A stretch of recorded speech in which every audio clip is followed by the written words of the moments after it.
The story begins about 1100 years ago, when the king Aurvandil and his brother Fjolnir were returning after winning a battle. Aurvandil met his wife Gudrun and his son Amleth, to whom he gave a special necklace that he had won by killing a prince. Fjolnir also met his son, Thorir. After meeting everyone, Aurvandil spent some time alone with his wife, Gudrun. He told her about his wounds and said that he wasn't going to die anytime soon, because he wanted to die fighting on the battlefield like a warrior. Still, he wanted to prepare his son Amleth for the future. That very night, Aurvandil took Amleth to the temple, so a special ritual could be performed according to their tradition, after which Amleth would turn from a boy into a man. All of this was done under the supervision of Hymir. During the ritual, both of them awakened the wolves inside them. Aurvandil also told Amleth about their family, and then made him promise to always live a respectable life, and to take revenge for his father's death at any cost. After this, Hymir gave Amleth a special drink. After drinking it, Amleth began seeing strange visions, and when he touched his father's wounds, he saw all his ancestors. After some time, when both of them came out after completing the ritual, suddenly, some masked warriors attacked them. Seeing this, Amleth wanted to help his father, but Aurvandil asked him to run away to save his life. So, Amleth ran and hid behind a big stone, but the poor boy had to watch his father being shot by arrows one after the other.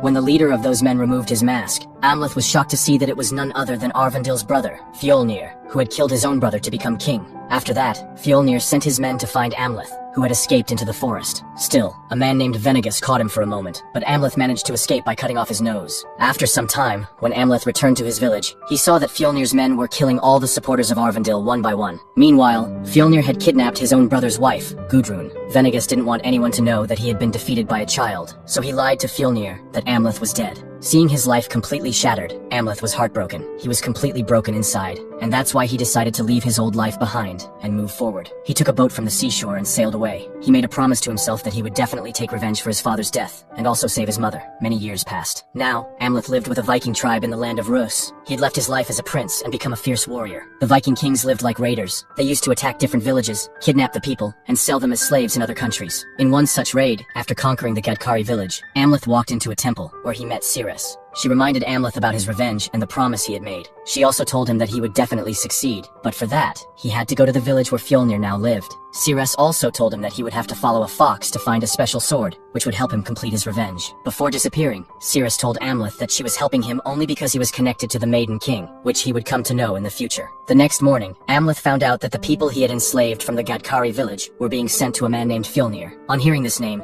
Amleth's ears perked up, and he began asking questions to gather more information about his enemy. During this time, he learned that after Fjolnir killed Aurvandil, the king of Norway attacked Fjolnir just a few days later, forcing him to lose everything and flee to Iceland. At that very moment, Amleth saw a raven and remembered that his father was called the King of the Ravens. He took this as a sign. After that, he cut his hair, stole the clothes of a slave, and even marked his chest with a slave's brand. He marked the spot and eventually boarded the ship carrying the slaves to Fjolnir. On the ship, he met a woman named Olga, who claimed to be a sorceress and somehow knew that Amleth was a Viking. But even after knowing this, she always treated Amleth kindly. Whenever Amleth was haunted by his past, Olga would comfort him. During the journey, their ship was caught in a terrible storm. But despite all the hardships, they somehow reached Iceland, where Fjolnir was already waiting for them. He took them as prisoners and brought them to his farm, where he lived with Thorir and his other son, Gunnar. But Fjolnir was not pleased to see such weak-looking slaves, and considered sending them back. However, Amleth was not ready to leave, now that he had come so close to his goal. As Fjolnir was about to send them away, Amleth started beating the man standing next to him to show his strength, so that Fjolnir would know that not everyone was weak.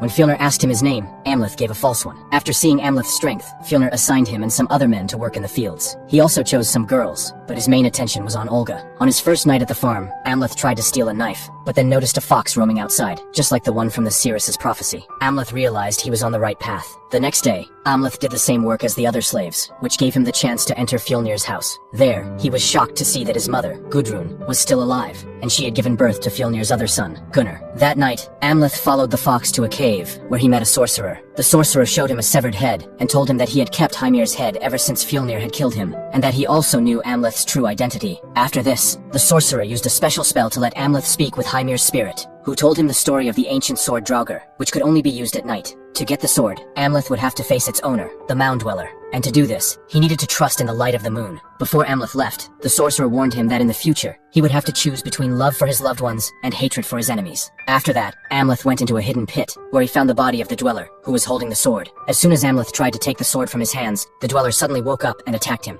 At that moment, Amleth remembered what Hymir had said about the moonlight. He pushed the Dweller under the moonlight, and as soon as it fell on him, the Dweller bowed down giving Amleth the perfect chance to kill him. But after killing the Dweller, when Amleth turned around, he was surprised to see himself still standing in front of the Dweller. When he tried to pick up the sword again, the Dweller didn't stop him this time. After this, when Amleth returned to the farm with the sword, Fjolnir's dog started barking at him. To silence the dog, Amleth began growling back at it. Because of this, Fjolnir didn't show much interest and left without even looking at Amleth. Later, Fjolnir went to Olga's room to spend the night with her, but Olga said she was having her period. This ruined Fjolnir's mood, so he left. Outside, Amleth was watching everything and realized it was the perfect time to attack. But by then, the sun had already started rising, which meant he couldn't use the sword, so he hid it and quietly left. The next day, Amleth told Olga about the sword, and she immediately agreed to help him. She was ready to kill Fjolnir too, as she also wanted her freedom. But then Amleth told her that along with killing Fjolnir, he also wanted to save his mother, Gudrun. According to him, she was also just a slave living quietly under Fjolnir for her and her child's safety. The next day, Fjolnir took his children and some trusted slaves to the chieftain, where his men were going to play a special game. In this game, there would be 2 teams of 5 men each, and they had to fight for a ball. Killing the opponent was allowed in the game. As soon as the game began, all the players started attacking each other.